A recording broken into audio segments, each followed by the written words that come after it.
नमस्कार, संवाद के एक नए अंक में एक बार फिर आप सभी का स्वागत है। दिल्ली बम ब्लास्ट की अगर बात करें तो कई सनसनीखेज खुलासे नज़र आ रहे हैं और ये माना जा रहा है कि अ, 6 दिसंबर का दिन चयनित किया गया था अ, कुछ पिन पॉइंट लोकेशंस पर बड़े इंटेंसिटी के ब्लास्ट करने के लिए।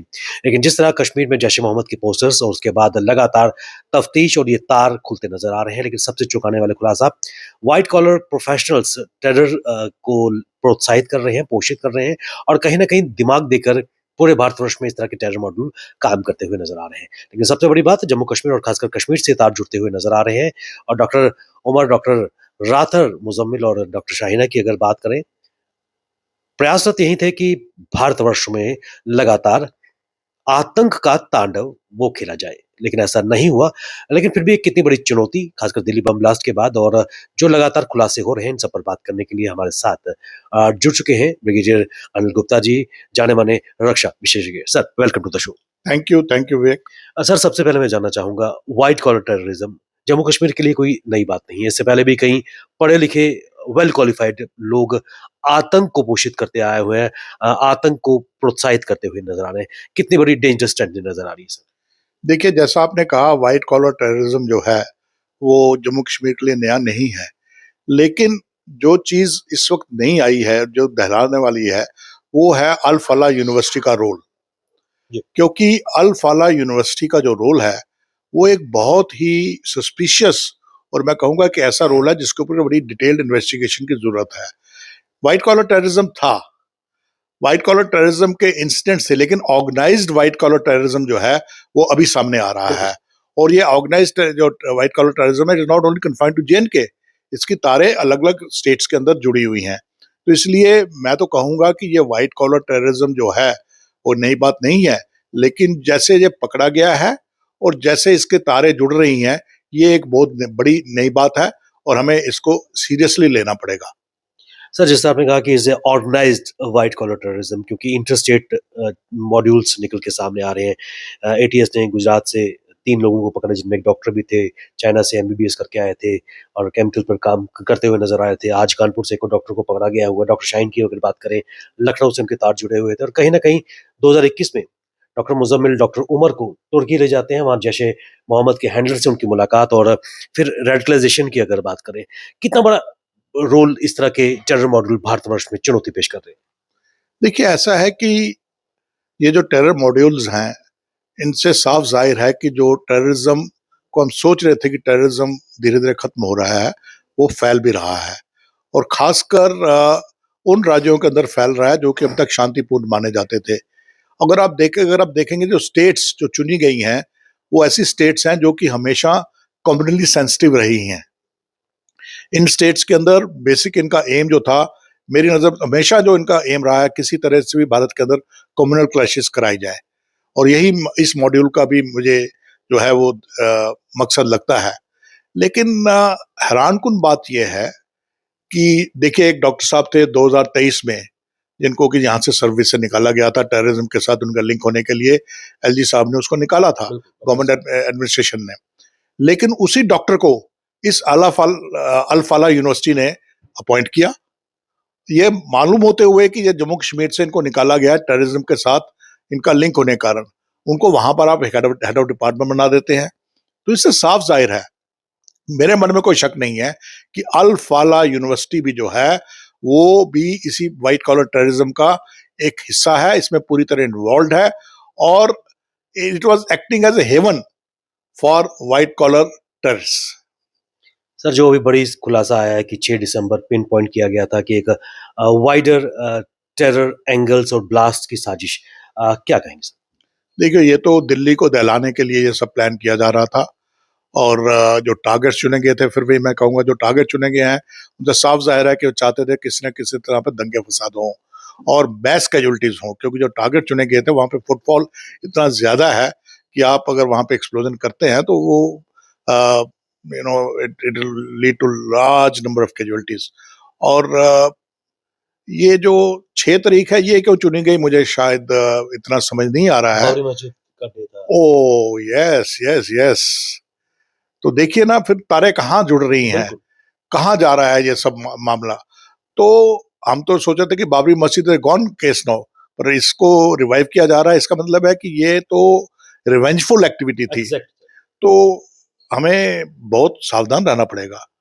6 दिसंबर शायद एक मॉड्यूल पकड़ा गया है, और मॉड्यूल कितने काम कर रहे हैं अभी पता नहीं है।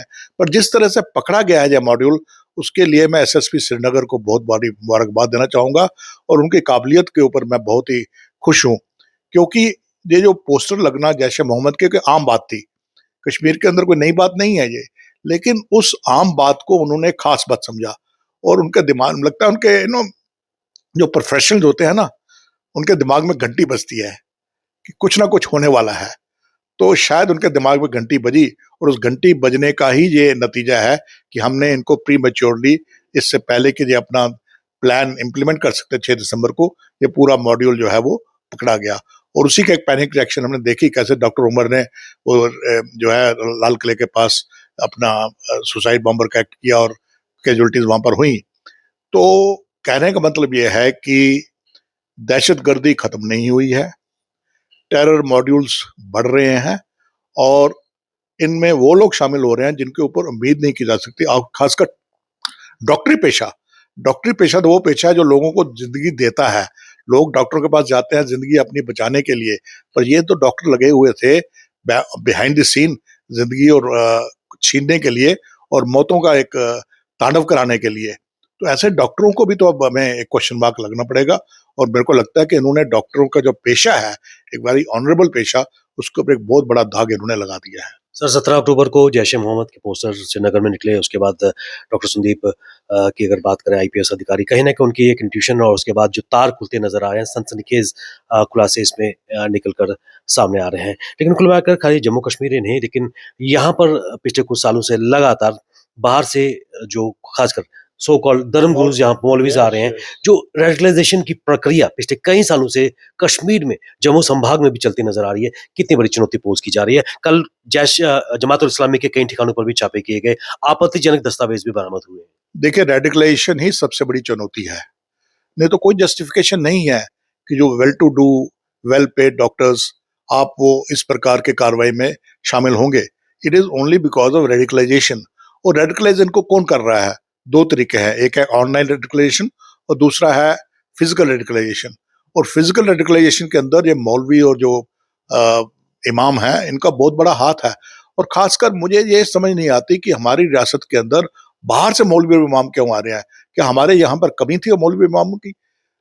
हाँ, हमारे जो पुराने मौलवी थे, जो हमारे वो जो मस्जिदों वगैरह में देते थे, भाषण देते थे, वो उस तहजीब को मानते जो हम कश्मीरियत कहते हैं, जहाँ सूफीज़्म मानते हैं, वो उसमें बिलीव करते थे, सर्वधर्म समभाव साहब, एवरीबॉडी इज इक्वल। पर ये जो नए आ रहे हैं, ये इतने radicalise themselves, they are radicalised, और फिर बाद में लोगों को रेडिकलाइज कर रहे हैं।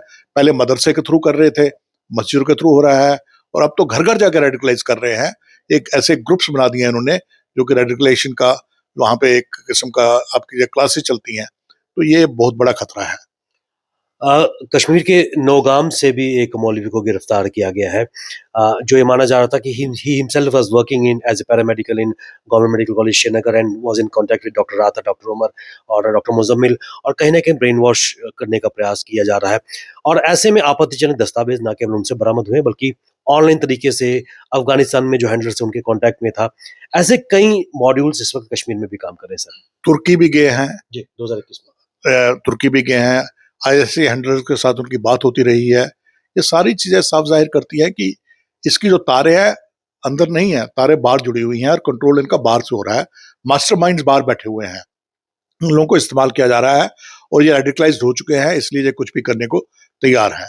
अब बात ये आती है कि देखिए हुआ कहाँ पे। कहते हैं कि जो एक मैरिज सेरेमनी थी श्रीनगर में एक डॉक्टर की, वहां पर ये सारा प्लान हैच किया गया। अब देखिए क्या सोच है, मॉडस ऑपरेंडी देखिए, कि एक ऐसी ओकेजन जहां पे लोग शक तक नहीं कर सकते हैं, आप उसका इस्तेमाल कर रहे हैं इसको प्लानिंग करने के लिए। और जो उसमें शामिल थे, hats off to them also, कि उन्होंने कैसे अपने आप को छुपा के रखा उस खुशी के माहौल में कि बिहाइंड द सीन हम क्या प्लान कर रहे हैं।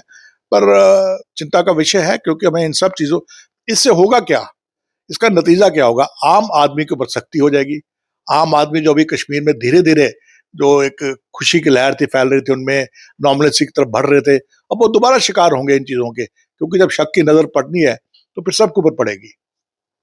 Sir, what next for our security agencies? कितनी बड़ी चुनौती आने वाले समय में उनके सामने रहेगी? देखिए, मैं तो बार-बार कहता हूँ कि जो सिक्योरिटी है या सेफ्टी है, ये एक इंडिविजुअल चीज़ नहीं है।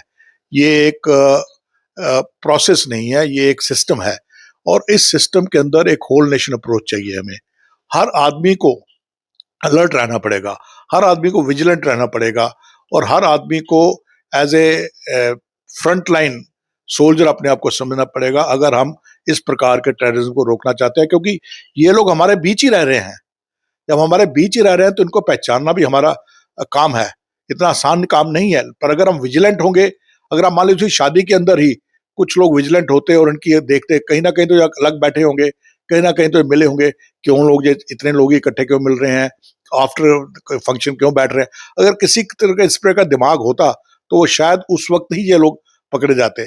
तो मेरा कहना तो ये है कि सिक्योरिटी फोर्सेस का तो काम है ही है, वो तो करेंगे ही करेंगे, पुलिस भी करेगी, सब कोई करेगा। लेकिन हर शहरी को आपको एक विजिलेंट बनना पड़ेगा और आपको इस नासूर को रोकने के लिए आपको अपने आप को थोड़ा मोल्ड करना पड़ेगा। आबिर साहब, बहुत-बहुत शुक्रिया हमसे बात करने के लिए और खासकर पोस्ट दिल्ली ब्लास्ट जो नैरेटिव और खासकर जो इनसाइट्स आए हैं उस पर आपने अपना वक्तव्य दिया। आपका बहुत-बहुत शुक्रिया। Thank you very much.